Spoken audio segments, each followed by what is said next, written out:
Dear Diary, we're here out in lovely park right now. It's a nice, balmy evening here in Manhattan, world's most expensive ghetto. And I'm going to tell you another of my zillion, quadrillion tragic stories about how human beings are assholes and pieces of shit. Now, if I wasn't a nice guy, I would just get revenge on all these pieces of shit because it's not hard to destroy somebody's life. But I'm a nice guy, and nice guys finish where? And I'm the nicest guy, so where do I finish? That's right, super last. This is a story about a very, very, very, very bad hypocritical person named Dave Hill. He is not quite a stand-up comic, sort of. He's almost a little more theatrical than that. One day I got a phone call or an email from him. I didn't know who he was. And he said, "Hey, do you want to be the musical guest in my variety show at the Upright Citizens Brigade Theater in Manhattan?" And I said, "Of course. I don't turn down any gig. Even if the gig sounds shitty, I'll go because I'm adventurous, I'm curious, and I'm fearless." He had invited the Trachtenberg family slideshow players, who were close friends of mine at the time, before they stabbed me in the back repeatedly, like all humans do, because humans are garbage. And they couldn't do the gig, and so they recommended me, because they had seen me blow away audiences. I've been called the greatest living rock star. I am. That's not saying anything. I have no competition. Trent Reznor is not a rock star. Axl Rose is not a rock star. Mick Jagger is a rock star by default. Anytime, any place, I'll take the stage against any performer you can name. David Bowie. None of these people are even really that good performers. Somebody's a really good performer? I think Reggie Watts is a great performer. Reggie's a friend of mine. I can blow Reggie off. I can blow Reggie off most stages, depending on the context, because I do a lot of different things. Not everything I do is meant to blow audiences away. Sometimes it's meant to hurt their feelings. Sometimes it's made to make them want to kill themselves. Sometimes I want to thrill audiences. Sometimes I want to make audiences cry, because I'm a fucking artist, all right? I've been called the funniest person ever by total strangers and others. I probably am the funniest person. I recently watched a whole bunch of George Carlin and Richard Pryor to see if those guys are as good as the hype. They aren't. Watch that shit again. I remember liking George Carlin a lot when I was a little kid, and watching that shit today doesn't hold up. I'm 10 times more severe than they are, vicious, more clever, blah, blah, blah. And I'm not tooting my horn here because I have no interest in being a comic, okay? I'm an artist. I want to do whatever the fuck I want to do. I do not want to tailor it to making people laugh. I make audiences laugh all the time. I've been called a fucking comic genius, blah, blah. I've been hailed endlessly for my super wit. And that's not that flattering, because being funny has never been my interest. Yes, I can be very funny, but I'd rather make people cry than laugh. I'm not joking. Anyway, so I really am one of the greatest performers of all time. Oh my God. Just watch, I don't know if I have that many videos that show off my performing skills. Because remember, I also do amazing other things. I'm the greatest bass player who ever lived. I don't know if there's any videos that show off my bass playing. It's tough when you are as talented as me and you cover as much ground as me. I've won awards for my journalism. I've won awards for my cartoon work. I've won awards for my posters. I've won awards for my press releases. I've won awards for my letters to the editor. I've won awards for my ponytail. I've won awards for my outfits. I've won awards in all kinds of different categories, in all kinds of different mediums. And it's fucking nuts. And it's not good. You're a dum-dum, and you're going to think that I am boasting. I'm not boasting. Do not follow my lead, okay? You don't want to be an excellent guitarist, an excellent drummer, an excellent bassist, an excellent songwriter, an excellent lyricist, an excellent cartoonist, an excellent architect, an excellent fashion designer, an excellent choreographer. You don't want to, because you're spreading yourself too thin. It hurts your ability to make a career. Blah. All right, this isn't that interesting. I'm sorry. But I'm trying to educate the young to learn from my mistakes. And now, it's not like I made a mistake, and if I could go back in time, I'd do it again. Over. I wouldn't, because I'm cursed by genius. Okay, that was the name of my first autobiography when I was 14 years old. Thank you very much. Cursed by genius, because by the age of 14, my life had been destroyed utterly by being smarter than everyone else combined.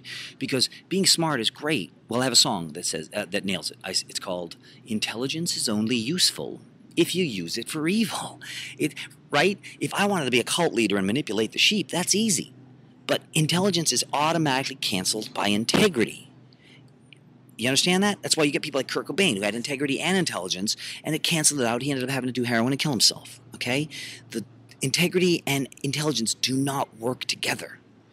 Because, for instance, that's why the world is so evil. For good to win, people have to be smart and not lazy. For evil to win, people have to be stupid and lazy. That's why evil always wins. Is it easier to convince people there's a virgin birth or to convince them that there's not a virgin birth? You see?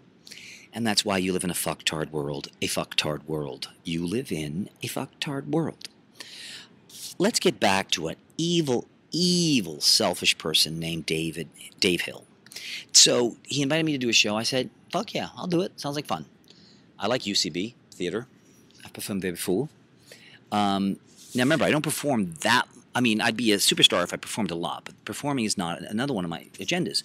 I didn't pick up an instrument until I was 17, and that was only because I was locked up in a psych ward for trying to kill myself because I lived in a fucktard world. I don't think I performed on a stage till I was like 24 years old or something. All right, being a performer was not on my list of things to do. I'm an artist.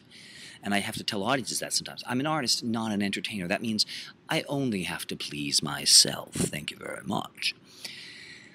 So I look up Dave Hill online. I watch a couple of his videos. I'm like, oh, this guy's kind of funny. He's got a kind of a Campbell soup, lispy kind of thing. He's kind of funny with a little bravado. He's cute. I like the stuff. And it turns out he's a smoking guitarist, too. It's like, all right, this guy's pretty cool. Oh, yeah.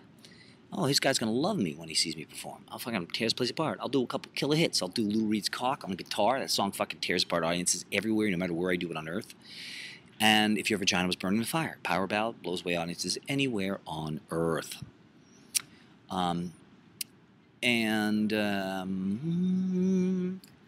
So the show is approaching. It's like 2 weeks away or whatever. And then the day before the show, I noticed it was getting a lot of press, the show. I was like, oh, this is good. I think the show might have even been sold out. And the day or 2 days before the show, Dave contacts me and says, I got some bad news. I hate to do this. And he was real nice about it. He said, I'm going to have to bump you from the show because I booked Moby. Now, if you know anything about the real world, you know how people are. All human beings are star fuckers except for me. I've never given a shit about popularity or the popular kids because I'm not a fucking loser. Okay, I have self-esteem, I have integrity, I have self-respect. I don't fucking suck up to people more popular than me. Never have. I care about the weak, I care about the losers. I'm like Jesus, only a little bit smarter and a much better carpenter. And so Dave Hill was basically saying, touching you, I'm sorry, I'm a scumbag, but Moby is more popular than you are. And so I'm canceling your appearance to put Moby in there in place. Now, Moby's not a good performer. Moby will even tell you he's a lousy stage performer. So why would you book Moby? You can't say it was because you wanted to sell tickets. The show was already packed or sold out. You didn't need Moby to sell tickets. You had already sold them all, you see?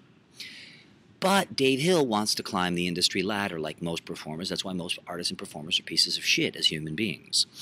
And so I realized it's like, oh, he wants to kiss up to the rich people. Well, most humans are like that. They have no self-esteem. They're losers. They're sycophants. They're blood-sucking leeches. And sadly, Dave Hill is too. But whatever. He was really nice about it. He said, I'll give you comp tickets. Please come to the show. And I did. I took a friend. We went. The show was fun. I really enjoyed the show. Moby sucked. Nobody in the crowd liked Moby. He was terrible. He wasn't a good interview guest. He was not a good performer. Shocker. They already knew that. Everyone knew that. Moby would tell you that himself. And I feel sorry for Moby because he knows everyone. Did all these people kiss his ass before he was famous and rich? No. He knows they're all fakes. They're all phonies. They're all hangers on. Sad. Real sad. Remember that, kids. Success is not all you think it is. Success is even worse than failure because when you're successful, you'll never know who your friends are again. Who your real friends are. Everyone's fake and plastic. And New York City is faker than LA, but everyone believes the opposite because they are stupid. Anyhow, so he says, Dave Hill says, I'm so sorry, but next month, okay, you're the artist, you're the musical act for next month, no matter what, I'm so sorry, He was really apologetic, great, even though I knew he was fucking being a dickhead, it was nice to see him being nice about it. And so a month later, another show. Again, the show is sold out in advance. All right, Dave Hill's hot. And the show was fun. Oh, I went to a show and it was a blast. You know, I think Dave's great. And it's like, fuck, him and I could do twin guitars together sometime because he's a real sweet guitar player, doing some smoking leads. And him and I'm watching his show. I'm like, this guy and I have a lot in common. We're both bombastic. There's a lot of chemistry there. And so I was like, shit, this guy's going to love me. I'm perfect for this show as the musical guest. So, but I'm real smart. In fact, I'm a little too smart. And I said, I wonder what the chances are I'm going to be bumped from next month's show. Right now, scientifically, it's a 100% chance. So let's see. So a few days before the show, this show's got Amy Sedaris in it. Amy's going to love me. And I love Amy. And the crowd's going to go nuts. I'm perfect for the show. Great. It's sold out. That's great. All right. Because I blow audiences away when there's one person in the crowd, I will fucking rock the fuck out of that one person. Or if it's sold out, I fucking tear apart the place. I'm not the kind of performer who feeds off the audience's energy. But if I have a packed audience, forget it. It's over. I'm a god. And a couple days before, I was waiting for the email and the call. And since I have had ESP every day of my life since I was a little boy, and I have never been wrong with any of my predictions, I get a phone call or was it an email from Dave Hill, and he says, "Oh, I hate to do this to you, touching you, but I got Bob Mould to do the show, and he's one of my childhood heroes from Husker Du and Sugar. And I got him to do the show. I'm so very, very sorry." And he was super apologetic. And, you know, part of me could sympathize. Like, okay, Bob Mould, who's not a good performer and is overrated as an indie rock legend, but he's done some good work. Remember, he's got a variety show. This isn't a music show. Dave Hill runs a comedy show / talk show / variety show that's all funny. Bob Mould's not funny. Bob Mould's not clever. Bob Mould's not entertaining. He's a bad choice for this show. But Dave Hill wants to kiss up to one of his childhood idols. He says, "I understand it's about star fucking. How do you become successful? You don't become successful by booking artists who you love, who are great, who are not famous. You become successful by booking artists who are already successful. And then you climb the ladder that way." That's why, one of the reasons why our world is so fucking hideous, and people like Jessica Simpson sold 10 times as many records as Joni Mitchell, because humans are disgusting maggots. Sorry, maggots. I apologize. Maggots aren't evil. Pardon me while I belch. Can't say that's rude. Take it up with God. He is the one who gave me gas. So, I went to the show again. Needless to say, Bob Mould bored the fucking audience to tears. Okay. Dave Hill, of course, said he's going to make it up to me, and I am the guest the next month. Now, I think by now even you're smart enough, and that your ESP has kicked in. You now learn that Dave Hill is a star fucker. He has nothing to gain, except a great show, by booking me. I can't possibly help his career. The Trachtenbergs maybe could have. And they recommended me, and he asked me as a last-minute fill-in. But now it's clear that Dave Hill has no intention to ever have me on his show, because I can't do anything for his star-fucking career. Well, you were right. A month later, I'm waiting for the call on the email or whatever, and it comes a couple days before the show. I have been bumped 3 months in a row. At least this time, I've been bumped for somebody who is a little entertaining. Gordon Gano, 30 years after his prime, from the Violent Femmes. He, I know, will entertain the crowd, I think. I hope, as long as he did the hits. And I didn't go to that. I don't think Dave even offered me complimentary tickets to that show, which should tell you what Dave Hill's real agenda was. He's like the football player who just fucking fucked the sweet new girl in school and isn't returning her calls because he's got a lot of other dumb cheerleaders and other girls to fuck because he's the quarterback. Sleazy. It's what all of us hate. In fact, it's really bad because it's what Dave Hill always hated. Because Dave Hill isn't exactly a superstar. You know why? Because merit doesn't matter in our society.